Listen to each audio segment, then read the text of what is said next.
Who's on third for the Cubs? Who's it going to be?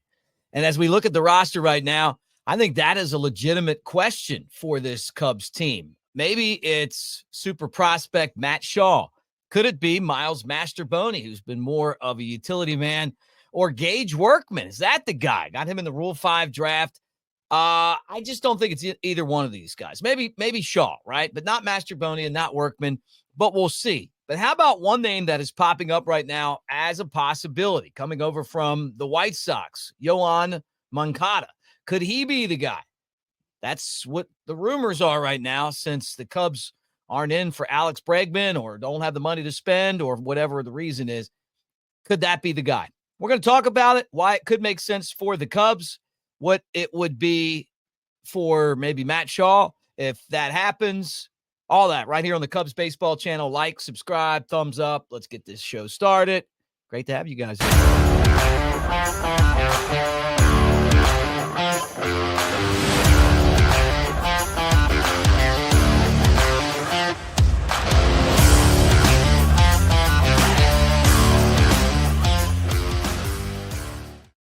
Hey, everybody. Mick Gillespie, Cubs Baseball channel, third base talk today. Some rumblings out there. I guess some people are kind of parroting what I've said from the beginning as far as Cubs not spending money, but starting to see some stories pop up now that, hey, maybe the reason that the Cubs aren't spending is that ownership's still, a little bit peeved about that Jason Hayward deal. Yeah. I mean, who wouldn't be, right? When you spend that much money for a guy that, obviously came far short of what the contract was. And then you look at maybe the Dansby Swanson deal and you're going, man, I mean, like how many millions and millions of dollars can I spend on guys that aren't producing? If Dansby Swanson would have came in and been the player that the Cubs hoped they would be, I don't think that it would be that hard to spend money.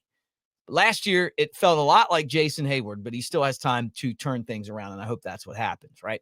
So now what? The Cubs would love to have Alex Bregman. I mean, think about it. You already got Kyle Tucker. You need a third baseman. You traded your future third baseman and your current third baseman to get Kyle Tucker, an outfielder, and you got a ton of outfielders, but you don't have a third baseman.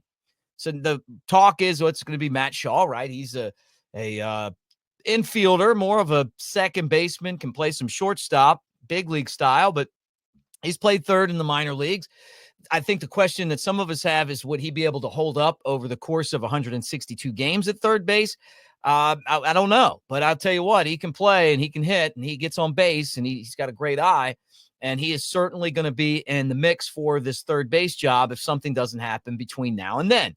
We talked about the other guys that you look at and go, okay, he's got a chance. And one of those guys is Miles Masterboni.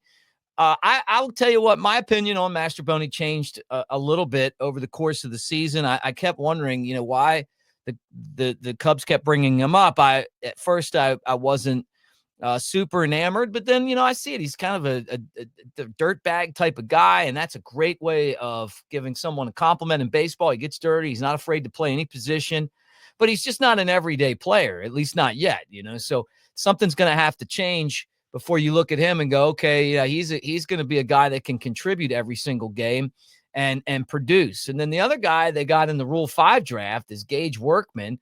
And, Workman came over from what? Milwaukee. Yeah, right. No, Detroit. He was with Detroit. And he was in Double-A last year, 18 home runs, 89 knocked in. Maybe they felt like when they got Workman, they felt a little bit more comfortable getting rid of Cam Smith, right? Former standout from Arizona State. And, and a Tiger his career, but a big guy, 6'4", 200 pounds. And he was a former Milwaukee Brewers draft pick. Yeah, so that's right. I got the thought for some reason Brewers. But anyway, we'll see. He's got absolutely no experience in the big leagues, and that kind of puts him in the same spot as Matt Shaw. So then we hear Yoan Moncada of the White Sox. And here's a guy that played a total of 12 games last year and 92 games in 2023. He has been Jekyll and Hyde when it comes to productivity, right? And it looked like, he came over in that huge trade with Boston, and that was kind of the prospect that everybody said, hey, man, this is the guy that the Sox are getting that makes this deal so important, right? He was from Cuba, and just had all the tools. They say toolsy, right? He's a big body. He just kind of has, there's a smoothness to him. He has, an electric bat.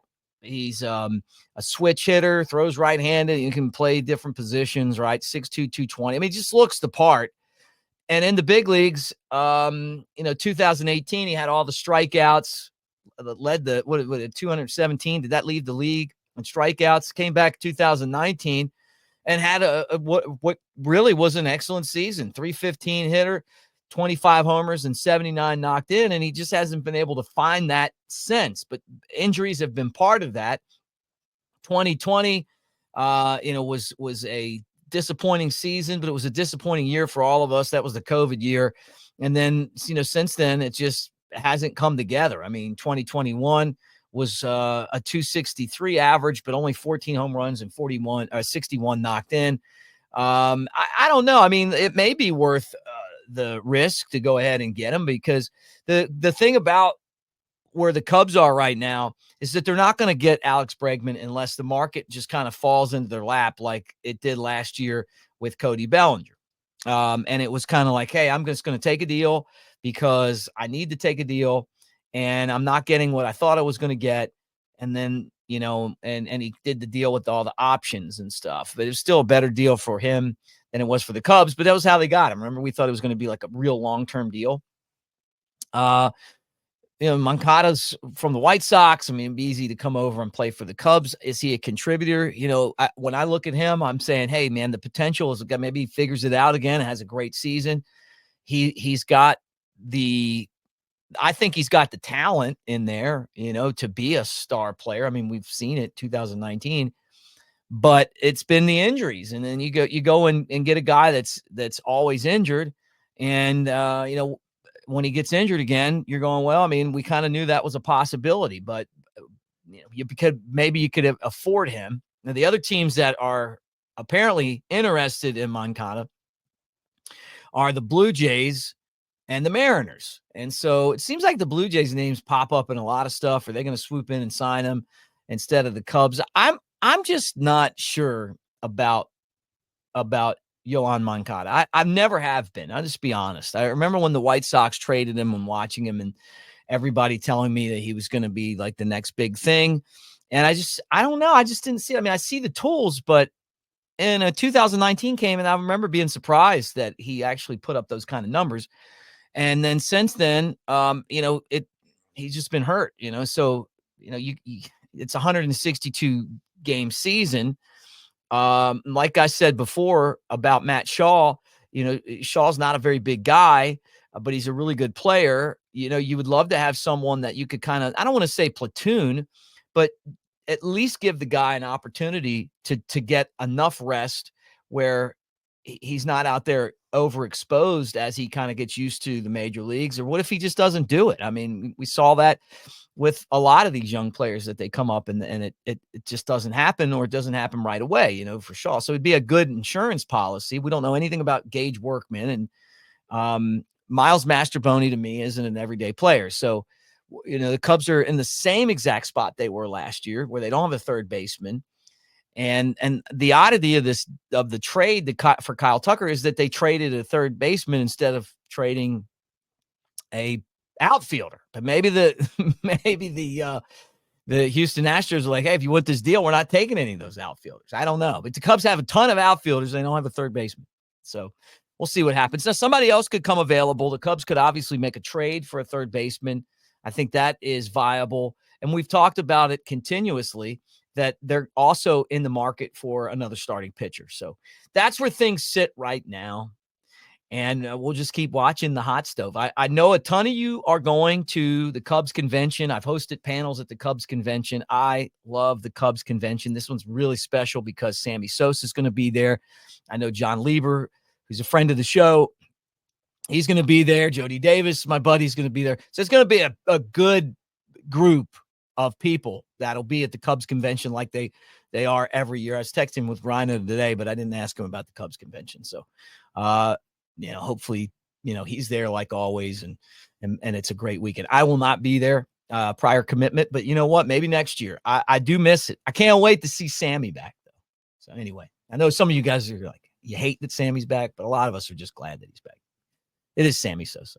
All right. Like, subscribe, get in the comments section. I appreciate you guys for being here. Really do, for making this channel what it is. And we'll continue to go and continue to grow and see where we end up as far as this season goes. But this third base position is something to keep an eye on. So we'll do that. Go Cubs.